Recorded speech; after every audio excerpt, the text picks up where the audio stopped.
Welcome to the Defense and Aerospace Report. I'm Vago Muradian. In a ceremony presided over by President Trump on June 1st, Admiral Karl Schultz became the 26th Commandant of the United States Coast Guard, succeeding Admiral Paul Zukunft, who retired. Schultz is working on a new strategic plan for his service that has long been a global force, with its ships deployed worldwide to advance the nation's security, enforce maritime laws, and protect America's natural resources. With a budget of about $12 billion, the Coast Guard is in the middle of a generational upgrade of its long, medium, and short endurance cutters as it seeks new heavy and medium icebreakers. Schultz's priority is to improve the readiness of his force, composed of about 41,000 active, 6,200 reservists, 8,600 civilians, and about 24,000 auxiliarists, as it adjusts to great power competition, more far-flung deployments, looming budget cuts, and climate change that is increasing the frequency, severity, and speed of storms. We met with Schultz for a wide-ranging interview at Coast Guard headquarters in Washington that is getting busier as the Department of Homeland Security moves into the St. Elizabeth's campus from its longtime location in Upper Northwest. I asked them to start by giving us a preview of the 2018 through 2022 strategic plan he will unveil in early December. Sir, thanks very much for having us at Coast Guard headquarters. It's getting filled out with more and more Coast Guardsmen, and it looks like you're going to finally have some neighbors. We've got some Department of Homeland Security neighbors coming here spring of 19, Vago. We're excited about that, hopefully including our secretary. You've been on the job 4 months. The President attended your change of command ceremony, and you've said that the course of the service will be relatively steady, but every commandant puts their mark on the service and puts their priorities. You've been working a strategy document to look at the Coast Guard through 2022 and some of the priorities. We're in a period of great power competition. Talk to us a little bit, that document's not going to be out till December, but talk to us a little bit about what are going to be some of the foundational principles and elements that folks will see in this new strategic vision. Sure, Vago. And as you mentioned, I think we've been a well-led organization. So my transition with Paul Zukunft was more what I call a continuity command than a change of command. That's a great opportunity to come in and pick up the ball and keep running down the ball field. But we're focused on creating a Coast Guard strategy 2018 to 2022, and that'll be our 4-year plan, and hopefully it's enduring beyond those 4 years, and that we can hang the existing strategies. We've been a strategy-driven organization. I think that's helped us on the budgetary front.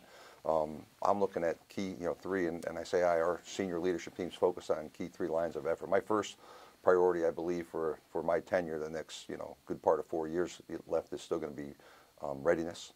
We keenly need to focus on readiness coming after, about 8 years post-Budget Control Act of 2011 here now. We've lost about 10% purchasing power. So those 3 lines of effort are maximizing readiness today and tomorrow. It's really meeting the emerging challenges in the maritime domain as that second line of effort. And really, number 3 is pretty simple. It's delivering mission excellence anywhere, anytime. I think the last couple of years of natural disasters have shown the requirements on the Coast Guard to step up, whether that's being in the streets of Houston, rescuing 11,000 plus folks, whether it's recently Category 4 Hurricane Michael striking the Florida Panhandle, Florence hitting the Carolinas and inundating those areas with water. The Coast Guard needs to be a ready, relevant, responsive organization to meet the needs of the nation.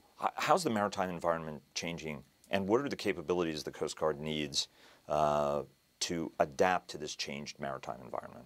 Sure. I talk a little bit, Vago, about the national security of the country here, the economic prosperity, our global influence, our global reach being inextricably tied to the maritime domain, and the Coast Guard's right in the thick of that. We're an organization with 11 statutory missions. The economy here on our waterways, that's the 361 ports, the 25,000 miles of inland waterways, the 95,000 miles of coastline. That's a key economic engine to the tune of about $4.6 trillion. You take the port complex of Los Angeles and Long Beach, for example, about 40% of those goods, folks like you and I buy on the shelves of Macy's and Walmart and Target, they come through that one port. So we're very much a maritime nation. In the past, we enjoyed sort of a status as an island nation where there was the away game and the home game. From a security standpoint, that distinction's no longer in place anymore. So we have a key economic role. We have increasing homeland national security roles. I think the Coast Guard sits on that seam between homeland defense and homeland security. So we're very much a unique instrument of national security that supports combatant commanders, that supports our Secretary Nielsen of Homeland Security. So I see myself having sort of three key customers. It's DHS, it's the SecDef and the combatant commanders, and it's really exporting global maritime expertise, governance, capability. And in a great power context, obviously those were highlighted in the National Security Strategy, the National Defense Strategy, and basically other strategies that have flown from that across all government departments. From the standpoint of the Coast Guard, what is an era of great power competition? How does an era of great power competition change how you operate? Sure, I'll kind of pick a few pieces of that. So if you think about places the Coast Guard's operating, and the Coast Guard probably has an increasing demand signal to operate. Let's take the Arctic, for instance. The Arctic is a place where, we've been in and out of the Arctic here, dating back to the days when Alaska became a state here. But, the Chinese have been operating the Arctic for 9 years here with their research vessel, the Shuilong Sea Dragon 1. The Arctic, when the SecDef talks about, cooperate where we can, compete vigorously where we must, I see the Arctic as a competitive space for the Coast Guard.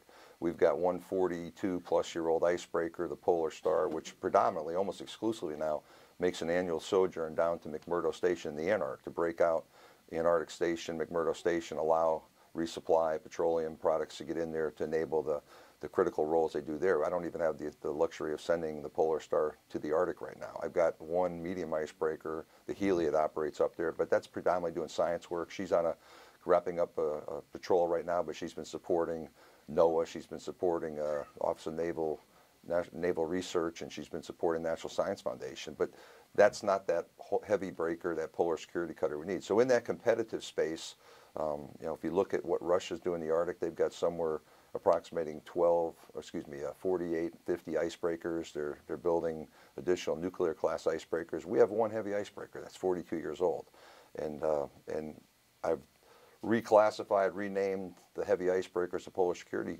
breaker, polar security cutter, indicative of really how changing that space is. We have about 13-14% of the untapped, undiscoverable petroleum on the ocean's floor up there. It's not deep water. It's a couple hundred feet below the ocean surface. 30% of natural gas available. There's $1 trillion of minerals. Those are all things that we ought to be keenly interested from an economic standpoint, and it's competitive. China has their Polar Silk Road, part of their Belt and Road Initiative. China has declared themselves a near Arctic state. They're building, or they actually just launched the second research vessel, the Shuilong 2, Sea Dragon 2. They have plans to build a polar icebreaker themselves. The Sea Dragon they built domestically. The previous ship they had acquired outside of China, and they're going to build their own. So we see China pressing forward off the Alaskan Arctic, as we call it, up off of Barrow and Nome. And that's a space where the U.S. needs to assert its sovereignty. For me, I think for the nation, presence equals influence. And when you're not up there, you're not up there. And nations will establish constructive presence by returning year from year. It's interesting you name it the polar security cutter, because I think people have a tendency of forgetting that icebreakers really are the only things that can operate, whether in a command and control standpoint, whether in a disaster mitigation, humanitarian crisis. You're pretty much the only presence that can operate in such a hostile environment.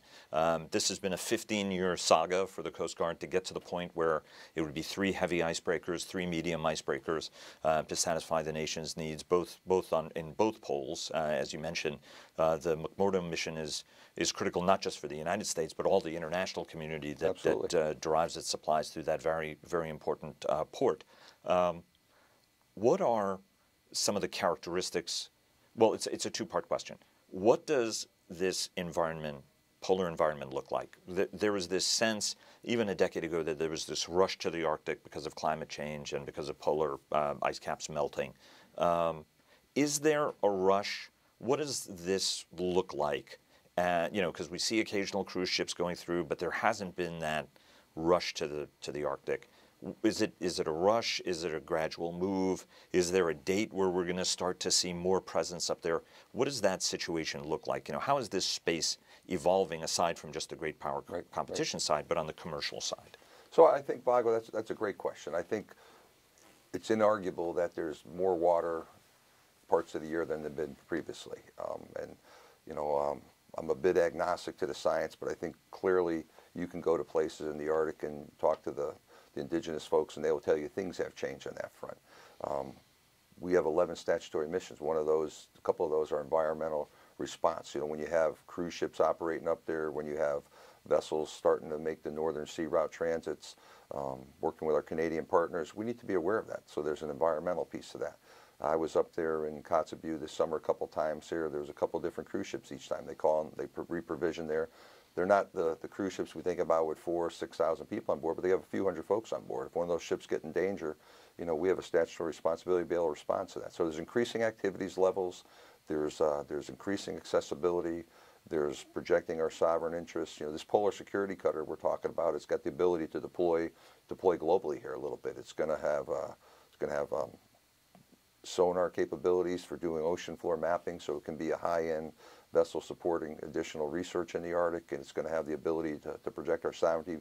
Additional access, you know, we talk about year-round access. There's parts of the Arctic that are not going to be accessible year-round, but we're going to be up there broader shoulder seasons. Right now we're running what we call Arctic Shield operation from about 1 June into the October months here. So we run two forward deployed MH-60 Jayhawk helicopters out of Kotzebue. We've had some different cutters operating up there where they can around ice-free waters, but we really need to up our game up there. I think that's the term that SecDef, Secretary Mattis, talked about when he had been in the Arctic back in June. He says, you know, there's things going on in the Arctic up here, and it's time to up our game. And he pointed to the Coast Guard and said, it's really, I think, a mission, appropriate mission for the Coast Guard. And we absolutely see the need, national need for that, and we see ourselves as the right federal agency to be up there asserting that U.S. interest up there. You mentioned the importance of ships that have a global capability and a sonar capability. What are the base requirements, right? What do these, you know, do you have sort of a size in mind when you talk about a medium cutter? I mean, Healy is a good example of I think, a medium-class ship that has optimized also for science. What are also the characteristics a heavy icebreaker have? Because I think people have a tendency of forgetting that even though she's non-nuclear, the Polar Star is one of the world's most powerful icebreakers. The Polar Star remains the world's most powerful non-nuclear icebreaker. I think she comes in at 75,000 horsepower, and I think she's 13,500 tons. So she's a big ship, big capable ship. The challenge is, you know, she's a diesel electric propulsion plant that's almost 4.5 decades old, and their parts are no longer available. So we're talking about a ship that has, you know, extensive range. It has the ability to get to tough areas, can break upwards of, you know, 18, 20 feet of ice. Continuous is at speeds is less than that. But this ship can access parts of the globe here that other ships can't, and that's the type of vessel we need. I coined a strategy here. I call it 6-3-1. I talk about a minimum of 6 icebreakers, or a total of 6 icebreakers, a minimum of 3 that are heavier polar security cutters, and then probably the other part of that could be 3 mediums. There's a conversation to be there. You know, if you were to find from a cost standpoint, you know, you can build the heavies and you got a production line going. There's places to revisit that. But right now, the 6-3 is really where my brain is and where the service is moving forward. And then the 1 is now. You know, I talked about the Arctic as emerging space, but the Arctic is really today's space. There are missions up there. We have competitive global partners that are operating that theater. In the Russian Arctic, Russia derives about 20% of its economic GDP from Arctic activities. They've reopened bases, they're remilitarizing the Arctic. We've seen the Maersk Venta commercial ship recently go across the northern sea route here. Not necessarily going to do that on a persistent basis, but they're testing the waters. Things are changing a little bit. They're trying to look at the economic viability. I suspect Russia is going to be deriving economic benefit from service type operations, fee for service operations. So this is a part of the globe where it is evolving, it is emerging, and the Coast Guard's the absolute right agency in the federal government here for the United States to push our interests, our sovereign presence up there. You are unique in the government in that you're a senior military officer, a senior law enforcement officer, almost a senior diplomat as well in some cases, given that you have far more interaction with your Russian and Chinese counterparts than almost anybody else in the government, whether it's on fisheries protection, right, environmental remediation, maritime law enforcement. You know, the United States and Russia and China. China is an observer on the Arctic Council, on which has always been traditionally a Coast Guard preserve to a degree. In fact, Admiral Papp, one of your predecessor's predecessor was right, the ambassador and the chairman of the Arctic Council when the United States had the chairmanship. Talk to us a little bit about your relationship with your counterparts, the value of that relationship, and how that relationship has changed as the relationship between the United States and China and the United States and Russia has become more strained. Yeah, and you make a great point, Vago. We do have some unique access and relationships. You know, in the 17th District, Alaska District, my district commander up there, Admiral Matt Bell, his team cooperates across the maritime boundary line with the Russians on a daily basis. Fisheries enforcement, search and rescue activities. There's a pragmatic coexistence up there on an important space, the Bering Sea. When you look at an increasingly active Arctic up there, you know, those vessels transit through that narrow strait up there. So it needs to be collaboration and cooperative. When you look at China here, we have a program, North Pacific Guard. We have Chinese shipriders on Coast Guard high endurance cutters. This past summer here, we had an interdiction. So this was on the Coast Guard cutter Alex Haley. It's a medium endurance cutter operating, you know, in the far reaches of the Pacific here, a few hundred miles off the coast of Japan, with a Chinese embarked shipwrighter that interdicted turned out to be a PRC Chinese flag vessel that was violating the high seas drift net moratorium. So they had almost 10 kilometers of net out there when international convention sets it. I think it's about 2.5 kilometers is the max.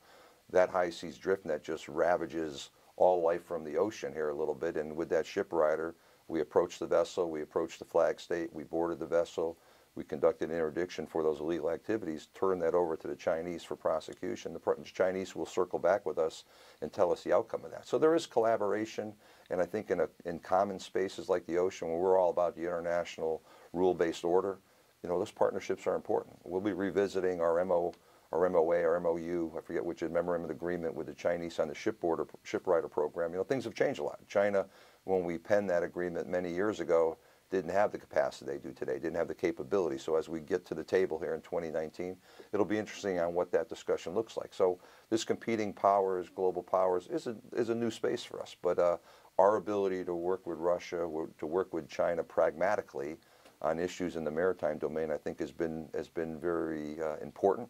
It's been important to the nation. It's been important to the maritime governance on a global basis. And you know, hopefully we can continue that. But we have to obviously align things with our Department of Defense and State Department colleagues as well, and be careful in that space. In a period of great power competition, if you know Coast Guard history, you know that in wartime, the Coast Guard becomes part of the United States Navy.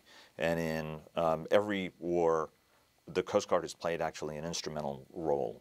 In World War II, for example, for convoy escort or anti-submarine warfare, the Coast Guard was in the vanguard. There wasn't an amphibious operation that didn't have Coast Guard beachmasters being among the first on a beach to direct an amphibious landing. During the Cold War, the Coast Guard had ships that had an anti-submarine capability on them. You know, a friend of mine who was a Coast Guardsman at the time said, we might not have been very good at it, but we knew that we were familiar enough, and we knew that we would climb that learning curve very quickly if we were ever asked to do the duty. That equipment was removed at the end of the Cold War, and now I know highly capable ships like the National Security Cutter, for example, don't have that kind of military capability on it. Do you think that we're in a period where the Navy and the Marine Corps team are we at a period where the Navy and the Coast Guard team need to consider this kind of capability for the Coast Guard to equip you with some kind of better strike, better surveillance, better anti-submarine capabilities, do you think, at the end of the day? You know, it's a great question. One of the things I want to address before I answer that, Vago, is you talked about the Coast Guard becoming part of the Navy in time of war. You know, I'm not so sure I see that playing forward here in the future. I think the Coast Guard complementing the Navy, staying in their own tactical control, is probably the future. I'm not sure if we become the Navy again or not. We do have very capable, we're building out to a fleet of 11 national security cutters, 419 feet, you know, 4,000 plus tons, very capable ship, proving its value to the nation every day.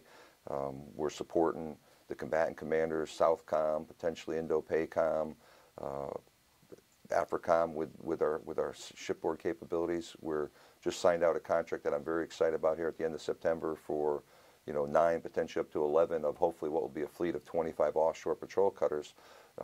We're not building that with sonar capabilities, so your question's a fair one.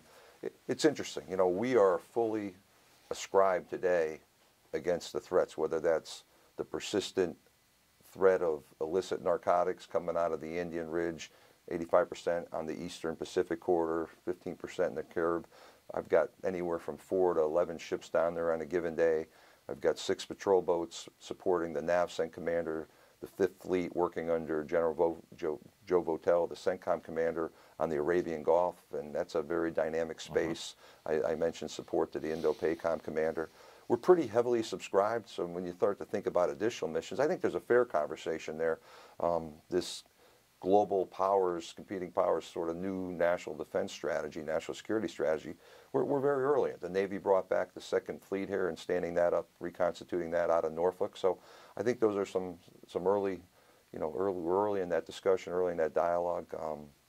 Have not been approached on that. It's something I think as a nation we could think about. We have a national fleet concept which rolls Coast Guard capabilities into a broader conversation with our Navy and Marine Corps complements. So, it'll be interesting to see what the refresh on that looks like in the coming years. But your inclination now is to look at this and say there are more than enough jobs for the Coast Guard to do, even in a great power context, whether it's for migrant flows or law enforcement at sea, without necessarily getting to that point to consider, an up-arming of ships. I think that's fair. I think as I look at my Navy counterparts and talk to the CNO, I mean, the Navy's got an increasingly strong pull factor in the South China Sea. I look at, an increasingly arguably aggressive Russia in parts of the world, and then the naval requirements in the Med and other parts of the world. And you talked about sub-threats, you talk about the North Atlantic. So there is high demand on my United States Navy counterparts. So when you look at the Western Hemisphere, we used to use the Oliver Hazard Perry ships doing a lot of the narcotics work in the Eastern Pacific and the Caribbean. Those ships have been decommissioned and the Navy's forward deployed other parts of the world. We are the naval presence here in this hemisphere. I think there's a lot of demand signal that's fully engaging my Coast Guard here. So I would say I think you're absolutely right. We've got a full plate. I'd say, and I say this to my Coast Guard colleagues inside our lifelines, I say it outside the lifelines to the department, to my combatant commander colleagues, I think the demand for Coast Guard services here in 2018 is unprecedented. You could arguably make the case for a bigger Coast Guard. Right now I'm focused on delivering the most ready, capable Coast Guard I can within the budgetary space we have, making an argument for here's what your Coast Guard with additional resources can do, but in the day in hand that right now is about pushing Coast Guard capabilities out there to do the work of the nation. You mentioned budget. The budgetary picture was looking pretty good, but the President has put guidance out to reduce spending by 5% per government department. Deputy Secretary Shanahan has talked about the impact that the Pentagon, and Secretary Mattis has made clear that the department will put out 2 budgets, one at $733 billion and the other one with a $33 billion cut, as requested by the White House. As from the standpoint as Coast Guard Commandant, what kind of budgetary implication will there be on the Coast Guard of this cut? Have you discussed that with Secretary Nielsen? And how do you make ends meet, right? Where's your trade space? What are you going to take a little bit more risk on if you're going to maintain what is a generational acquisition drive on the part of the service? Yeah, that's a good question. I mean, our 20 budget has been submitted here, and the typical Thanksgiving time frame is the time that the Office of Management budget typically pushes the budgets back to the departments, the secretary level folks, and so we're in the thick of that. We, being outside Department of Defense, outside Health and Human Services, HHS, we're part of the government that's under a continuing resolution here that runs till first week or two in December. So we have not got a 19 budget yet. Interestingly, we are an armed force, so the National Security Presidential Memorandum #1 that talked about rebuilding the armed forces, that's the defense discretionary part of the budget. We weren't in that conversation. So while DOD sort of had a raising of the water level here in the 17-18 budget, I think to the tune of about 12% on operating account funds, we grew about 4% in that same period. We've come off about 8 years, as I mentioned earlier, of flat budgets, even a little bit of decrement in a Budget Control Act environment. So what I'm really focused on, Vago, is that consistent operating and support growth in the budget. I need about 5% annually to keep a healthy Coast Guard on the operating side. The capital side, the omnibus of 2018 funded us at $2.69 billion. We have not been at that level before. The level that I think we need to sustain moving forward to continue to build ships, get after other challenges in our aviation programs and some of our C4IT, C5IT is about $2 billion. And the 19 budget gets us pretty close to that. The 19 budget on the operating side is below 2% growth. So the 19 budget really, 4% increase in 17-18, while DoD had about 12, less than 2 in 19. And then you're talking about a little bit of troubled waters here going into the 20 budget, as the president intimates, maybe a 5% cut. I think those conversations are evolving. I've read what the DepSec Defense has talked about, and I think they were shooting towards a 733 number. Now they're saying it's a 700 billion number. I think there's still some maneuver space in there. We have our 20 submission in there. We'll wait for pass back. I've been very frank with our secretary. The secretary has looked at a part of the Coast Guard budget, what we call the 050. It's funding derived from defense dollars, the discretionary defense part of the budget. Since 2002, we've been funded at $340 million. I have chatted with the secretary and to our defense colleagues and said, our contribution to national security defense is really approximating $1 billion now. So the secretary is working with Secretary Mattis on a potential structural fix there on that as well. Our secretary's got a lot of demands in Homeland Security on what's roughly a $48 billion budget. So working this space and sort of right-sizing how our defense contributions to the nation are funded is one part of the discussion. The other part is continuing to show the value of the Coast Guard to the nation, and that's one of the key parts of my duties here. You are, along with Secretary Mattis, talked about the importance of readiness. There's this perception that that the Coast Guard does its job every day, and so the readiness challenge is not as pronounced as it is sometimes for the military services. From your standpoint, why is readiness such a high priority for you, and what is the kind of readiness you want to achieve? Where are the shortfalls and the gaps that you see that you want to address? Sure. So like I said, readiness is my #1 priority. There's two components to that. On the platform side, so we've still got ships. I've got 210-foot medium endurance cutters that were built in the 60s, early 70s. So they're half centurions, and they're going to be close to 60 years old before we decommission those and replace them with offshore patrol cutters. The newer flight of ships in that medium endurance cutter class is 30, 35 years old now, and they're going to be 10, 15 years older before they come out of the fleet. So we'll be decommissioning half centurion and older ships. As those ships get older, getting parts gets harder, there's more cost in maintaining them. Ships like the National Security Cutter, who are fabulous ships, and the capabilities far exceed the 378-foot high-endurance cutters they replaced. But a 378-foot cutter had about 175 crew members. A National Security Cutter is crewed with 128 sailors. We do a lot more maintenance on those new ships through contract support. There's bigger bills there. It cost me almost 200% of what it cost me to maintain a 378 on a new national security. So I got an increasing amount of bills on the old cutters that we'll keep in the fleet until we replace them with OPCs, offshore patrol cutters. And then all the new cutters, because they're technologically more sophisticated, smaller crews in some cases on the higher end, bigger ships, we actually got bigger bills there. So I'm kind of getting squeezed on both ends in terms of maintenance expenses. And then the other part of that readiness discussion is people. In this post-BCA period where we've been stretched and flatlined, we've had to make some cuts in things that affect people. And as I look at society with a 3.7 plus or minus unemployment rate, we just went to a blended retirement system here across the armed forces, which I absolutely support. But for the Coast Guard, historically, under the old 20-year retirement program, almost 40% of our enlisted troops went to 20-plus-year careers. On the officer side, it's about 55, 60%. So we have a workforce that's based on an apprentice, journeyman, sort of expert model, and we need to retain that expertise to work in those very, technically sophisticated spaces regulating, the liquefaction of LNG in the cruise industry. So I need folks to come up through the ranks and want to stay. So in that space, I've got to be what I call an employer of choice. I've got to be meeting people's demands for, good access to health care. I've got to be meeting people's demands for training. Men and women that join the Coast Guard have to say, hey, Coast Guard cares about me and my family. They want to give me professional opportunities to grow, to evolve as an individual, as a Coast Guardman. So I need to focus on the people side of the readiness. I think that's one of the places where we've upped our game a bit. In the past, we focused on people. I'm taking that, I'd say, kind of advancing that and really linking the readiness of the service to the readiness of the people. I call it a handshake agreement. When a young Coastie comes in, there's certain things I expect him or her to come to work with a bias for action to do the work of the nation. They expect me to make sure they're in an environment where they can advance professionally.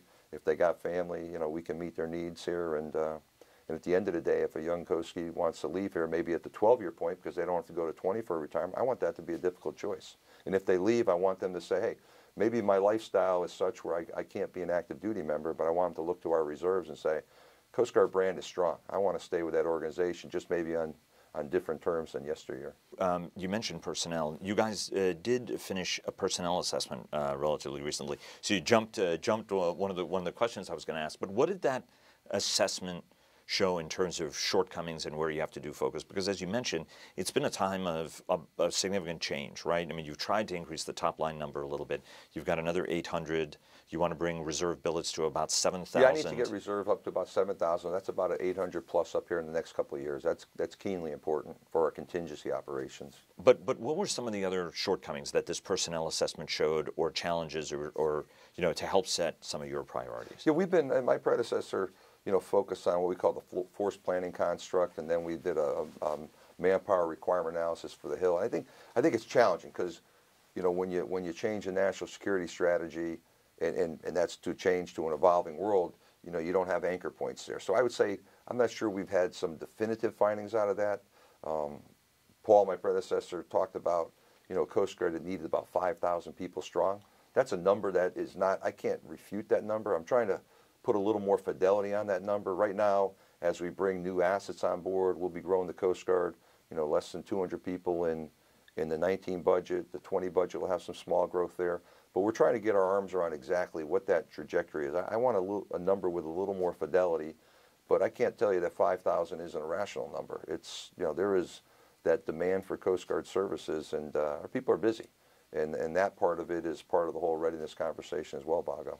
The immigration and border wall and border security has been very important to the president.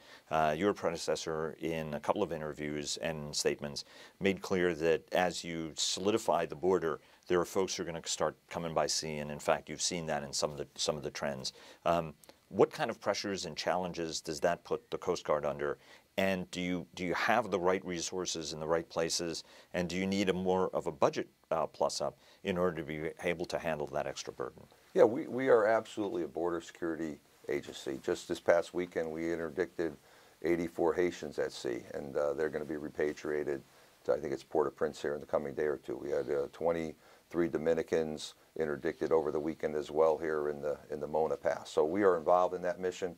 When you talk about the context of the southwest border, I think the Coast Guard's key contribution is we contribute to the away game, what I call the push factors. You know, when you look at where most of these folks showing up at the southwest border, the caravans, they're coming out of Honduras, they're coming out of Guatemala, they're coming out of El Salvador, what we call the northern tier countries in the Central American corridor. You know, what is the causative factors for those folks to leave? It's violence, it's instability in their governance, it's corruption in their governance.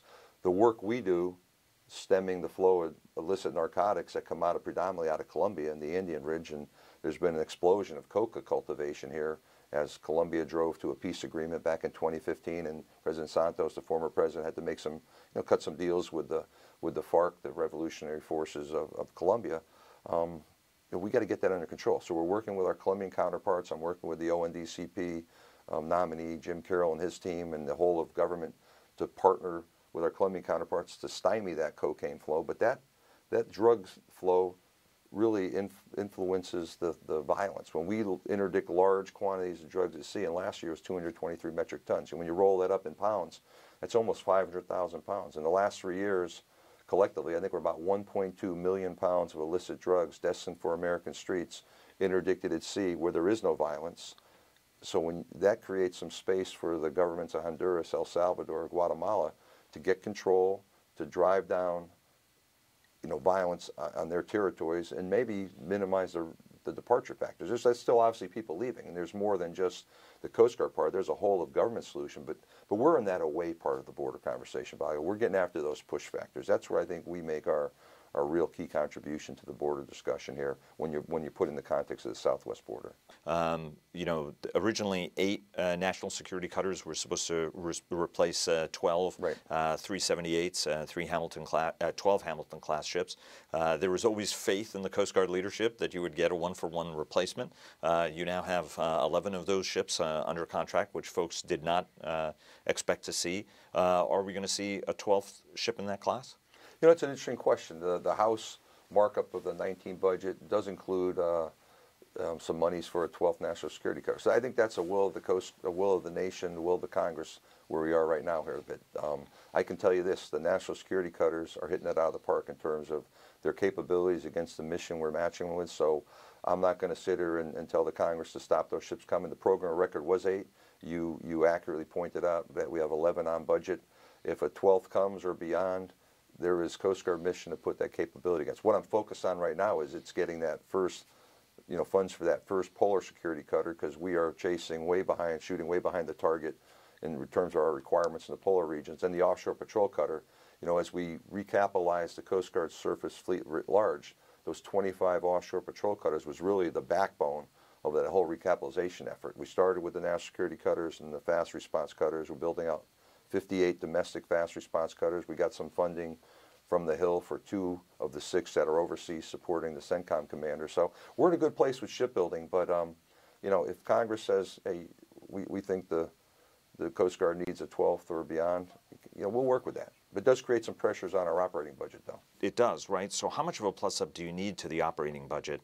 I know we talked about that, but what are some of the, if you don't get that money, where do you find that money out of your own budget if you don't get that plus-up? Well, the Coast Guard, I think, Vago, my job as the Atlantic Area Commander the last 2 years, my job as the Coast Guard Commandant here now for the next few years is really about mitigating risk. You look at our portfolio of 11 statutory missions and you make choices. You make choices on where can I take additional risks to make room to do other things. And those are tough choices. We've throttled back on domestic fisheries enforcement. We still keep a key presence in Alaska and Alaska fisheries. 50% of domestic fish consumed in this nation come out of Alaska waters. That's keenly important.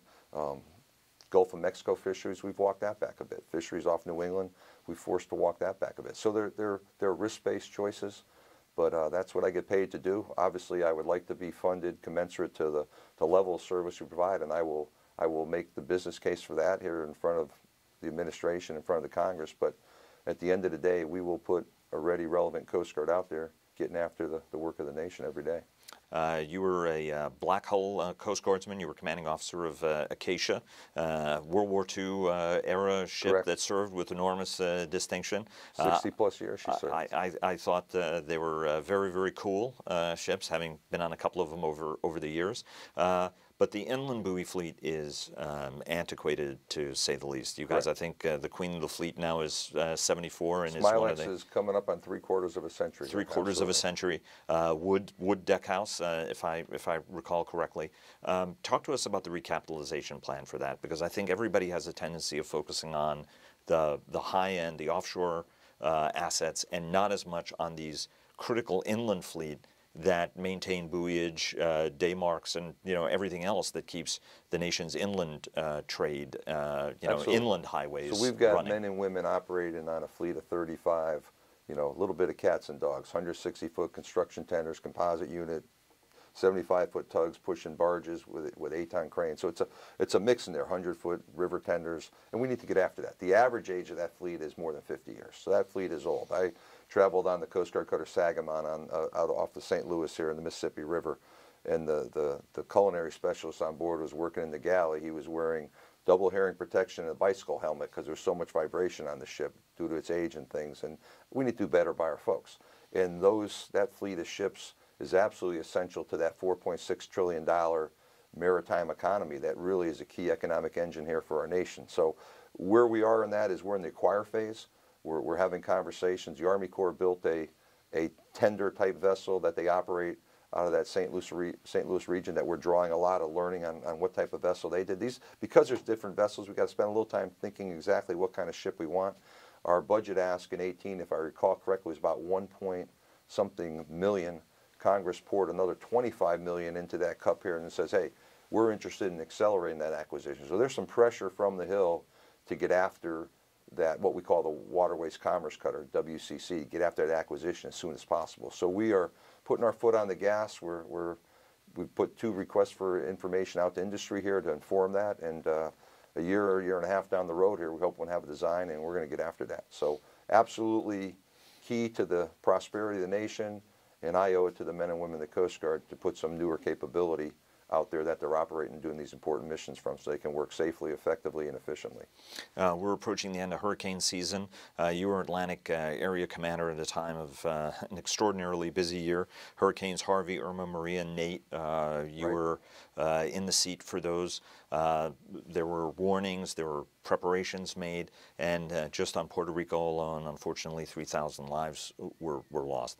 As you look at the climate picture, I think your predecessor had asked for more, $800 million in more money in order to be able to harden structures and, deal with more and, not only more storms, but more ferocious weather incidents. From your standpoint, what were some of the lessons learned from these storms, and what may be a smarter, better way to prepare in the future? Yeah, good question, Bob. I've been a Coast Guardman for 35 plus years, and the 2017 Atlantic Basin hurricane season, I think, was the most challenging I recall. So we had 4 Cat 4 were major hurricanes, Cat 3, 4 storms. Harvey, which, really came up pretty quick through the Gulf of Mexico, hit Roberts, Texas. Sometimes we forget about that, but it hit with Michael-like intensity in Roberts. Then it moved into the coast, Texas coastal region, and sat over Houston, then moved over to Beaumont and Port Arthur. But it dumped 52 inches in the Houston area in about 36 or 48 hours and created an unprecedented flooding event here. So we were involved in the rescue of 11, 12,000 people there. What I observed differently last year and other years was rapid intensification. We saw some of that with Michael this year. These storms are getting big and getting faster. I'm not a scientist. I'm not sure what the cause of factors for that. As we were well supported by the administration and Congress, we did get $835 million to fix damaged facilities from the 17 season. There was some money to catch us up from Hurricane Matthew in 2016, which bounced up the East Coast and damaged our facilities in Florida and Georgia. So the $835 million gave us the ability to pay some operating costs for stuff we expended operationally during the hurricane responses last year. We had about close to $500 million of damaged facilities, and then there was almost $400 million left to build in some resiliency, to upgrade facilities. One of the places we're building a new facility is Station Key West. We outgrew the station in Key West, Florida, probably 15, 20 years ago. And we've been cobbling and forcing people in there, an old facility, fixing leaking roofs, but we're going to get some what I call resiliency. Key locations that we typically, with a $1.7 billion backlog on shore infrastructure, would not get after for years. Some of these additional dollars beyond the immediate repair monies is going to help the Coast Guard be more ready here for future year storms. You talked about the climate change. As we look at our shore-based facilities, as we look at recapitalization plans, we need to factor that in. There's parts of the country where we see the water levels being pretty palpable here a little bit. I just came from the Tidewater, Norfolk area down. There's a lot of conversations about that. Parts of Florida are concerned about that. So we will inform our thinking there, and it's something that it's on my mind. It's something we're cognizant of. Do you think that there needs to be kind of a better national thinking? I mean, I have relatives that, have the highest spot on their street, but their spot is, their neighbors are now getting flooded. You mentioned Norfolk is one of those places. Miami is one of those places. Everybody likes to live on the coast and on the shore. Do we need to actually start to think about, areas, I mean, not to sound Dutch about this, but at some point, like, hey, you know what, do we need to trade some space? I mean, do we need to start thinking about some of this stuff now, do you think? Vago, I got a pretty full-time job getting my brain around just positioning the Coast Guard to be the service that the nation needs. There's probably conversations there. I think at the local level, the state level, the federal level, I think we've got to inform, those kind of discussions with the reality. What do we see? What has changed? What are the trend lines when you're in a coastal community in X part of the nation? And if you start to think about recapitalizing, whether it's a local facility, if it's a federal facility that looks like a Coast Guard station, when we build a station, potentially it's a 100-year station. So I want to be thinking 100 years down the road, because my budget isn't such where I'm going to get another bite at that apple here 10 years later if we didn't get the right place. So we will inform our thinking as we look at locations where we have the fortunate opportunity to upgrade a facility. We're going to factor that in. And I think those discussions are happening at all levels of government here, and rightfully so. Each one of the military services is having a retention problem, so is the Coast Guard.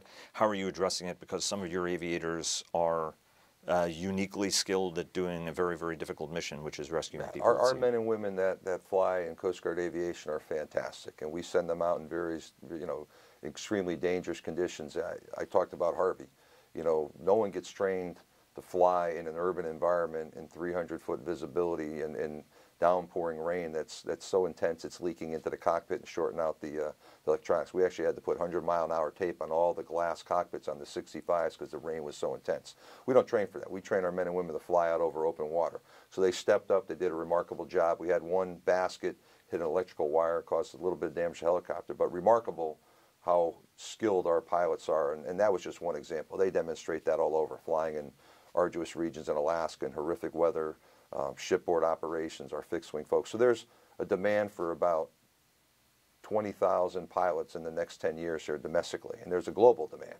So we need to compete in that space. So I've had some fixed-wing pilots that fly C-130s that were 2, 3, 4 years from a 20-year retirement that have looked at, you know, what the industry's offering to jump ship now and come on their team. They're skilled. They got the hours. They're no longer drawing from the regional, providers that they did yesteryear. So military pilots are in key demand. We've just taken what we call the aviation bonus. For fixed-wing pilots, I've maxed out at 35,000 over 5 years for aircraft commanders that fit the profile years-wise and experience-wise. We're doing rotary wing pilots to the tune of about 15,000 over 5 years. So I've maxed out what I'm authorized to do to retain pilots. So I've signaled, you know, pilots in the Coast Guard are very important to me. Our work as a heavily influence-based aviation piece to it, whether that's shipboard aviation or land-based aviation. So I want to keep our pilots in. I hope the bonuses will be helpful. I hope the brand of what they do, you know, the value the nation places on Coast Guard aviators will factor into people's consideration. But it's a competitive space. I'll be frank, I can't chase industry. You know, industry will continually raise that bar, and if they throw, I won't call it stupid money, but if they keep throwing more money, there's limits on, you know, the Coast Guard's budget and how much we can go there. But I hope at the end of the day we can keep some of our best and brightest, because I'm not so sure there's more rewarding flying to be done.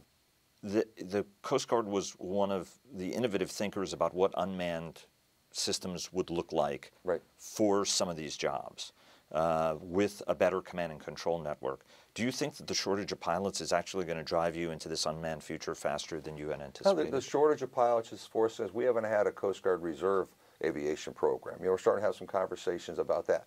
We derive pilots from the Defense Department. I'm not picking pilots from my DoD colleagues, but if there's men and women that have flown, and, you know, we've had some tough flying there, you know, a lot of long deployments over 15 plus years here, a little bit. If folks want to stay in the cockpit, want to stay in uniform, we welcome some of those men and women to come fly for the Coast Guard.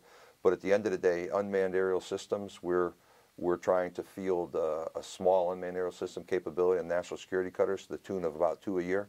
We've done some downrange testing with those, and it's proven remarkably successful. You know, the next iteration of that is we're in a joint project office with CBP, Customs and Border Protection, their Air Marine Division, on MQ-9 Guardian, Maritime Guardians, and we've flown that. CBP is flying that. We got some Coast Guard remote pilots in that mission, in that space. So I'm looking to build on that.